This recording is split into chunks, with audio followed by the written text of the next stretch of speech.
Onlar her yerdeler. Evde, sokakta, parklarda ama asıl sorun tüylerinde değil. Asıl mesele salyalarının, idrarlarının, ciltlerindeki yağın ve dışarıdaki diğer hayvanlara ait kirliliğin patilerine ve tüylerine yapışması, orada kuruması ve toz tanecikleri halinde havaya yayılması. Bu havayı soluyan herkesin de akciğerlerine temas eden bu toz taneciklerinin yaptığı alerji asıl sorun. Bu alerjik tozlar hayvanın sadece kıllarından gelmiyor. Hayvanın bulaştığı tüm ev eşyaları da aynı şekilde alerjik tozlar yayabiliyorlar. Hayvanlar yaşlandıkça da deri elastikiyetleri azalıyor ve daha çok alerjen yayıyorlar. Başka etmenler de önemli tabii. Mesela çok ilginç bulduğum bir çalışmada kısırlaştırılmış erkek hayvanların 3-5 kat daha az alerjen olduğunu okumuştum. Ancak tüm bunlara rağmen bizim deneyimlerimiz ve bilimsel çalışmalar gösteriyor ki evde kedi köpek beslemenin alerjik hastalığı olmayan sağlıklı bebeklerde bağışıklığı desteklediği ve hiçbir sorun yaratmadığı yönünde. Hatta bazı çalışmalar kedi köpek beslemenin solunumla ilişkili hastalıkları belli oranlarda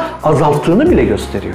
Alerjiniz testlerle tespit edilmişse bile korkmanıza gerek yok. Çünkü bazı çalışmalar anne babası alerjik olmayan kişilerde kendilerinde kedi köpek alerjisi çıksa bile bunun sorun yaratmayacağı yönünde. Ama evimizde şu anda onlardan biri var. Ne yapmalıyız diyorsanız evinizde tüy tutan şeyleri ortadan kaldırmalı, evinizi HEPA filtreli bir elektrikli süpürgeyle süpürmeli ve mümkünse hayvanınızı sık sık yıkamalısınız, özellikle patilerini. Aslında astımlı hastalardaki sorun da bu alerjenler değil.